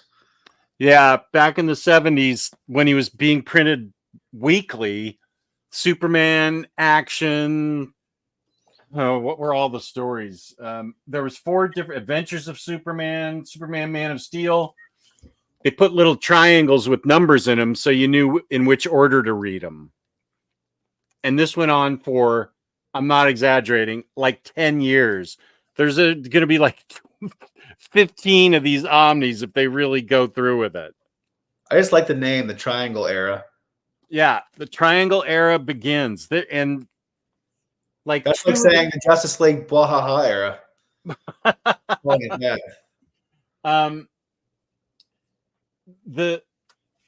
There were some good stories, but only like 2 of them got collected in trade paperback for the whole 10 years, and they were out of print. Like Crisis of the Crimson Kryptonite, they've been out of print forever, so nobody's been able to really read any of these stories for the longest time. Are they actually good? I remember liking them. I mean, I didn't get sent this. I bought this with my own money, so that doesn't always say if it's good or not. I'm hoping it's good. Well, that's true. I also have Batman Silver Age Volume 1 and Superman Volume 8 Silver Age Volume 1. So you're right. You are more selective than you used to be, so maybe it does say more about the quality. I try to be. Spiral Storm. The Batman had a terrible trio episode. 3 college kids steal Langstrom formula and turn into animal mutates. My son loves the Batman cartoon. Wait, what's that? That was a animated show. Like, I'm trying to think of when exactly that was on. I was a teenager at that point, so it was a little bit too young for me. I would say it's maybe aimed at a little bit younger of an audience, not as much as for adults. It's not like bad for adults, but I feel like it was a bit more kiddie. But it's still a good show. I don't mind watching it with him. Mm-hmm. Batman's like a younger 20-something. It's at the very beginning of his career. And is this on the CW? I think it might have been the WB. I mean, I'm sorry, the WB. Well, WB became CW, so it's right. the same thing. Right. Okay, let's see. Let's see. Okay, season 3 is the one. Holiday Nights, Deanie written. Great stories. Joker looks awful. Robin is quite young. Harlivy, still great. Enjoyed all 3 stories a lot. Sins of the Father was next. Awesome origin of Tim Drake. Talked about Cold Comfort already. Never Fear. Loved this episode. Batman with no fear is a crazier nut job than usual. Tim Drake is great in this. I already talked about You Scratch My Back. Joker's Millions. Growing Pains. Oh, Ron Perlman was Clayface in this. Was he Clayface all the time? Yeah. Wow. And good story on Teenage Robin. Ventriloquist Double Talk. Ventriloquist episode probably boring to kids, but I loved it.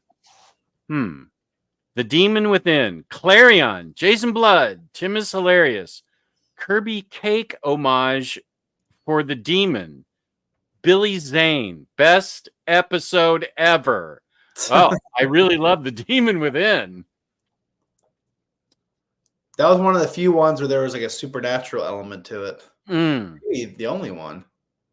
Yeah, I think you might be right. It had a because there was like, scientific stuff, or I can't think of another supernatural episode because Zatanna wasn't really real magic. Maybe I don't think Zatanna. How dare you? What? I don't think Zatanna. How dare you? I don't think Zatanna in this show was like a real. I accept that. A real witch or magician, whatever you want to call her. I don't remember that being her thing. I remember it being like more of like she was like her dad, who was in this universe like a more of trickster, or just like a regular magician. Yeah. Chemistry. Batman gets married. Oh, okay. I actually thought Batman got married, and that was like the end of the show or something. Mary Lou Henner, Linda Hamilton, Tim Matheson. Poison Ivy creates fake mates. Oh, House and Garden. That's a great one where Poison Ivy creates her own family. That was a creepy one as a kid. House and Garden. That's probably in season 2. Season 2, okay. There's a Home and Garden or House and Garden. I can't remember which. House and Garden. Poison Ivy and a great whodunit. She's very nuts. I love this. Yep, you're right. I just remember like those twin boys come out of the pods, and it's like so creepy. Like they're the plant monster, then they become the plant monsters. It's just really creepy for kids. Yeah, but that was a pretty dark one. I remember watching that as a kid and being pretty creeped out, but I enjoyed it. Oh, this is interesting. A Bullet for Bullock. I have as the first Batman and Robin adventures I saw. So that's in season 2, but I must have watched it out of order. Yeah, that's definitely an original design episode. Okay. That should be season 2. Oh, okay. But it says first Batman and Robin adventures I saw. You definitely watched them out of order, I think. Yeah. There's a couple ones you were like, I told you about it, and you were like, oh, I'm going to watch that now. So I think you might have skipped a couple, like it went back and forth. Avatar, Rashagul, and I loved it with Lieutenant Uhura in it. I love the transcontinental flights and secrets of the ancient deities. Oh, yeah, here's something about the music. Time out of joint. Clock King steals time device. Music is an amazing part of this. Like this episode a lot.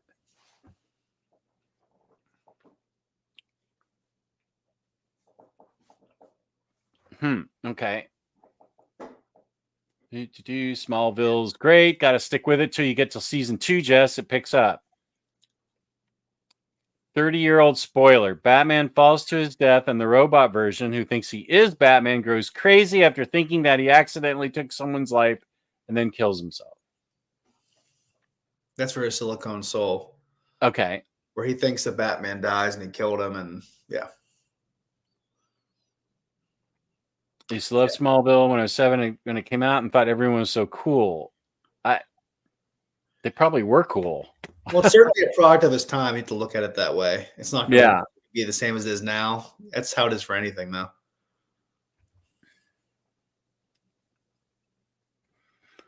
Mark Singer did the voice of Man-Bat. You and I know him from the NBC miniseries V and as the Beastmaster from such classics as The Beastmaster and Beastmaster 2 Through the Portal of Time. That is very bold of you to say you and I know him from the NBC miniseries V. I think you meant just you, Spooey, know him from those shows. Hot take. Uh-oh. Okay, wait. I have a banner for hot takes. Hot take. Whoops, but it gets rid of the hot take.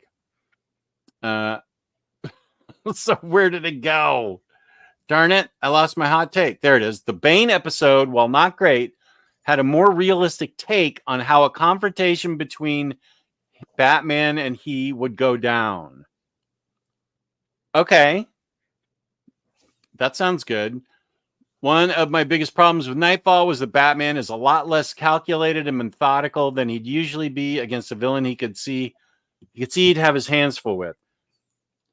One of my biggest problems is that somehow Alfred's a highly trained neurosurgeon and operates in an unsterile environment to put back together Batman's broken spine. Whereas the animated series has Batman get a clear picture on exactly what he was dealing with. Batman, the animated series, aired on Fox for 65 episodes. Then the second season was rebranded as Adventures of Batman and Robin. 20 episodes for the second season were made, but 5 were held back almost a year. First season aired 6 days a week. Then the second season aired on Saturdays. Then it went back to daily airings again when the final 5 episodes were aired. This is like the most information I've ever heard from you, Spooey. This is awesome. You're really contributing a lot. And I mean that. Thank you. Batman Beyond came out at the turn of the millennium when that futuristic vibe was so in style. Yeah, I agree, Doc. I'm kind of worried about this. I want that Soups Omni, but I don't want to get on board for 10 Omnis. I have a hot take, Jess. Okay. I think that Harvey Picar's ghost is Psycho Cleveland. Oh, you are 100% right. Okay. Because I see the caps. Yeah. Okay. You have to admit that's pretty impressive. I guess that. Yeah. Oh, yeah, that's right. You haven't been on the show for a year almost. Yeah. He had to take on a new persona because somebody was getting ready to dox him as Psycho Cleveland. Okay. Somebody was jacking him over and making life miserable for him. And so he had to take on a new persona. But yes, good job sussing him out. I mean, I want to say it's impressive, but it's pretty obvious. Right here, he's in regular lowercase. Once the caps came out, it was pretty obvious. Where's the first one that he's capping? Let's see.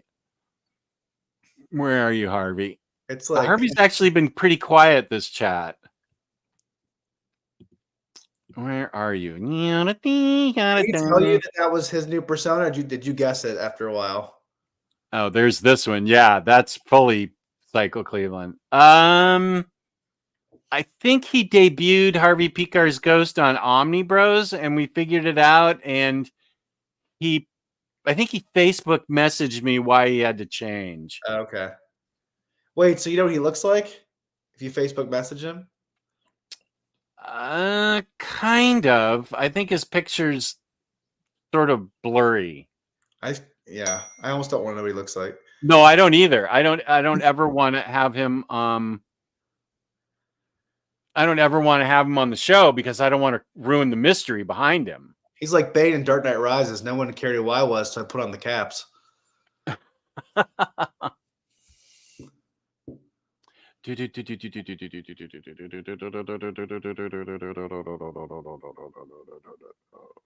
Mark Singer. Boy, I went way back for that. Oh, D.H. McAdams, what up? Those World's Finest episodes were gold. Oh yeah, the plant family was creepy. Superman was supposed to get 52 episodes. The New Adventures of Batman was meant to get 2 seasons times 13 episodes. When they decided to do the 3-part World's Finest crossover, they moved 2 episodes from the New Adventures of Batman over to Superman, the animated series. Soup's getting 52 and Batman getting 24. Ah, you know a lot, Spooey. Are you asking me or asking the minister? I have both of them. I don't know if I've read them all in their entirety at this point. I don't think They read pretty quick. Yeah, they're like mostly one and dones. There's some like 2 or 3 parters, I think. And I know I've read the first. I read the first Omni a while back, but I haven't read this. I just haven't really been reading comics as much lately. I still have them. I still read them. I haven't like bought comics in a while for a couple months. Yeah, me too. Really? No. I was gonna say it doesn't sound right. Okay, here he is yelling at you. What is the minister? I feel like I haven't read enough to even comment on it, to be honest. I had to look through my Goodreads. I can't really remember. Definitely not up to date like I used to be. Even like with current releases, I have no idea what's coming out or what's come out the past 2 months. I have to look. I don't know that I agree with this, but he is yelling at us about it. Well, I don't want to say anything because you haven't read them yet, so I don't want to. Yeah, I will try and read those sooner rather than later because I like Night Fever, even though I thought like it felt like Brubaker Light. I think we said I still liked it. I just feel like I'll put it this way: whenever their books aren't like 100%, I feel like they're way better than most comics being produced now. I also agree. So I'll just put it that way.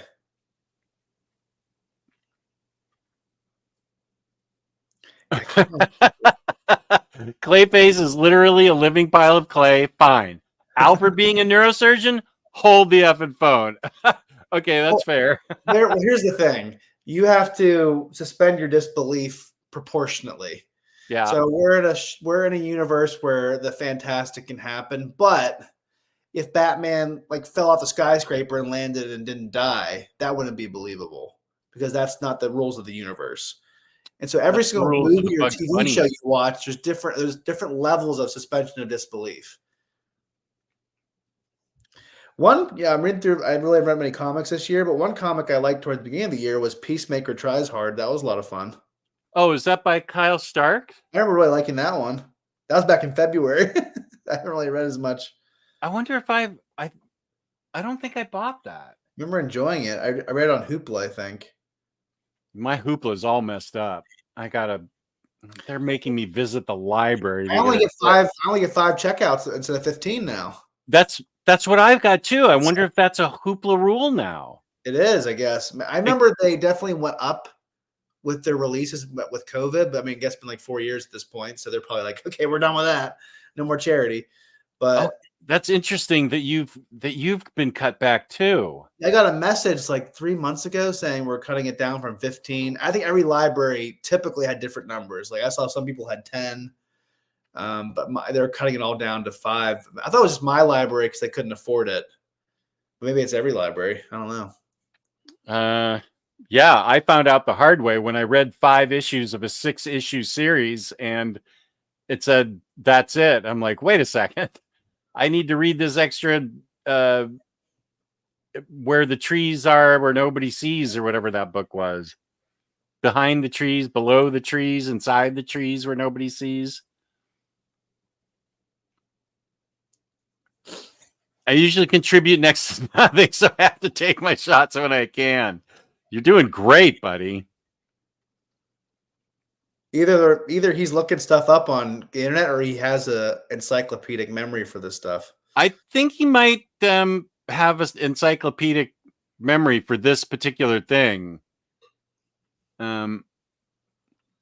Cycle has been comedians in their streams and getting banned over and over again. I hope I have the lore correct. LOL. The picture is blurry in Jess's memory. I bet Cycle is secretly super hot. Fabio like.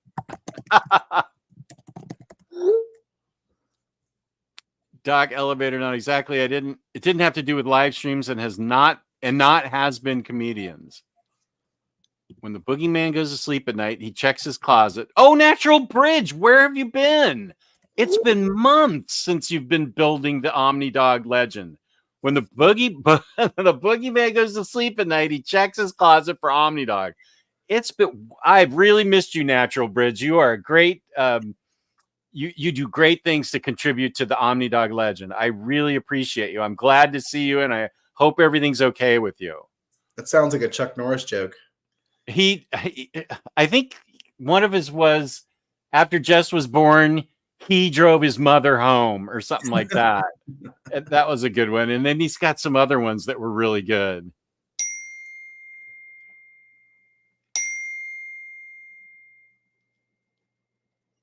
No. That's not a good reason to have a child. Wasn't it you and I doing a show when he started asking if he should Swiffer his walls? No, he was doing it. maybe he asked and he did anyway. Yeah, I think he asked us, I wonder if I could Swiffer my walls. And then he did it, and it turned out to be a really good idea. But it was very odd. I mean, that was... And then on another Omni Bros, this was one of the most famous Cycle Cleveland moments where he said, he was doing his Cycle Cleveland thing in Omni Bros, and then he goes, "Oh my God, I think I have to throw up."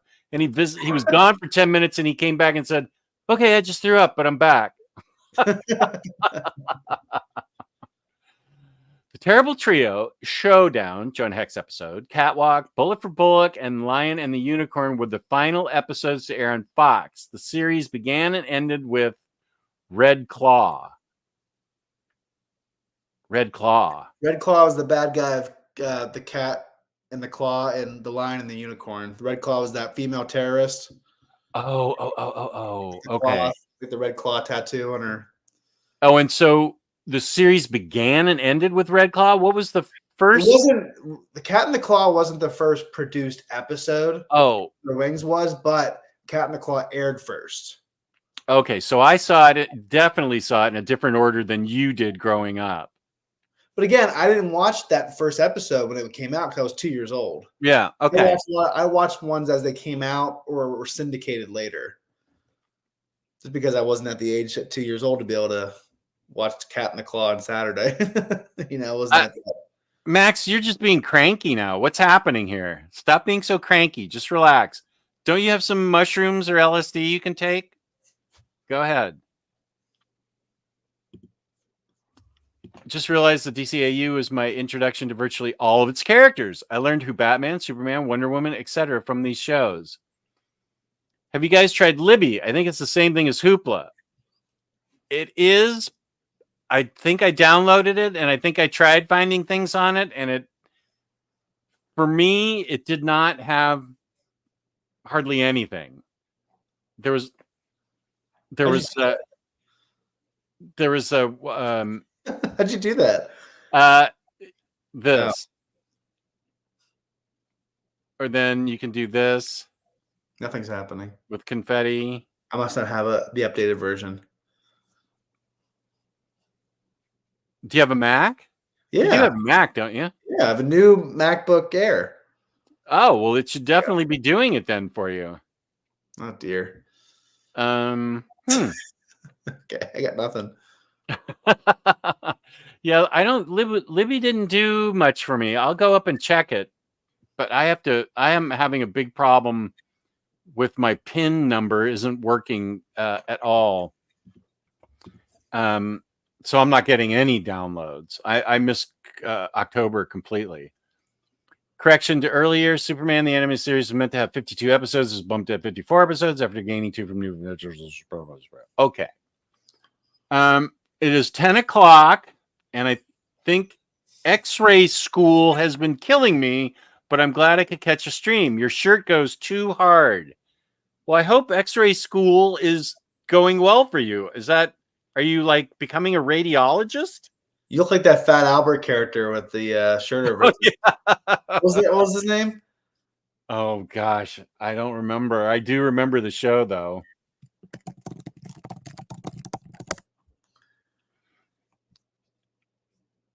I'm a big proponent of wall swiffering. Wow, I kind of remember that growing up thing. I wish I remembered exactly what was going on there. Drunk or sick? I think you had food poisoning. I don't think you were drunk. Or all three, really. I think you had food poisoning. Maybe you were poisoned by the stuff you were swiffering on your walls. You were overpowered by the cleaning supplies you put on the walls. Okay, what is this? Oh, come on. I'm a loser now. Okay.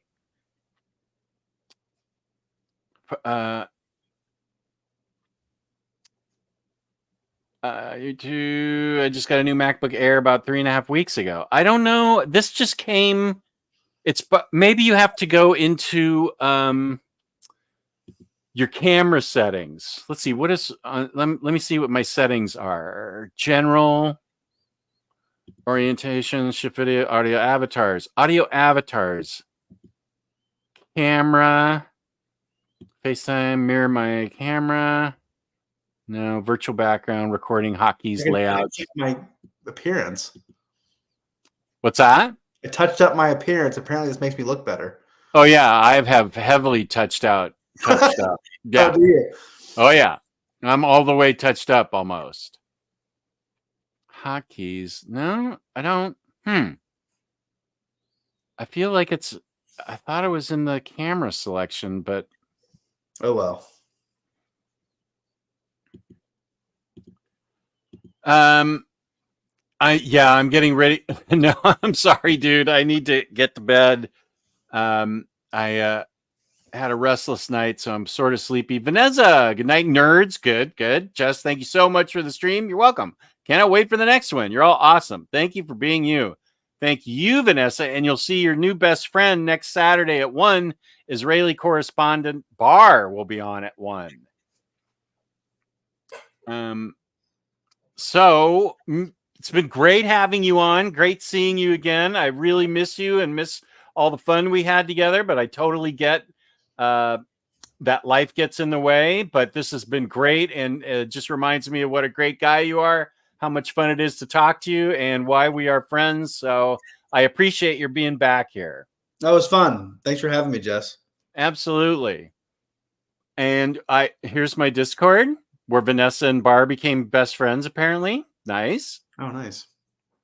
Thanks for popping back in, Minister. So I'll use our theme song, which actually had something to do with the Minister for once, because I keep using it because I paid for it.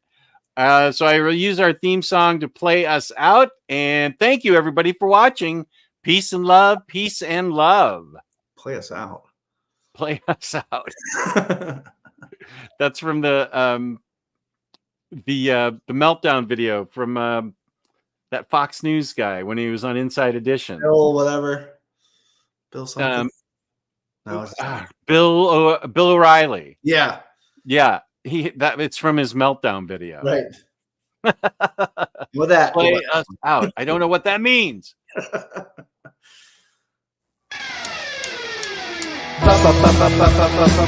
Baturdays, Baturdays.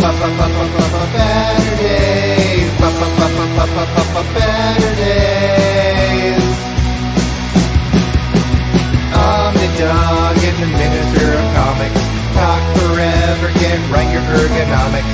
Taking questions from the chat with a name like that, you think they talk more about the bad.